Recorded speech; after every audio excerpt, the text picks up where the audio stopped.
আপনারা 2 মাসের ভিক্ষা পাই লইছে অঙ্ক 2 মাসের দইরা চাল দেন না আজকে আইসি কাটা কলম লইয়া আপনারা ভাই চাল না দিলা যাইতাম না তাড়াতাড়ি আনুন ফাঙ্কাটা চাল হইরে লই ও দেয়া তো চাল দেয়া যেটা গুড়া করা চাল খাই না বালা চাল দিবাই আর 2 মাসের কয় মাসের বাহি আছে দেখকে লই আপনারা চাল 2 মাসের বাহি আছে 2 মাসের মায়া দিছেন 1 মাসের আর 1 মাসের লইছে 1 মাসের ভিক্ষা কোন নিবেন তে আচ্ছা দেন যে আর হালকা তো করবাম বাইশ হইলাম যেত না এখন থেকে ভালো চাল দিবেন সুন্দর চাল দিবেন এত চাল কিন্তু কন্ট্রোল মন্ট্রোল দিতাম খাইতাম না ভালো চাল দিবেন মোটরসাইকেল সপ্তাহ থেকে মোটরসাইকেল নিয়ে আইবাম আয়াবার করবাম জটপট দেল ভাই আর এইভাবে চাল আমি আইতে বা হইরে তেলাক ভাই এটা কম দামে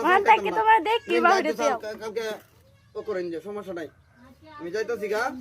সমস্যা নাই আর সামনে সপ্তাহ মাঝে ভালো চাল দিবেন মনে তো হয় যে এই যে সেটরা মুখটা লয়ে যাইতেছি গা হ্যাঁ আজকাল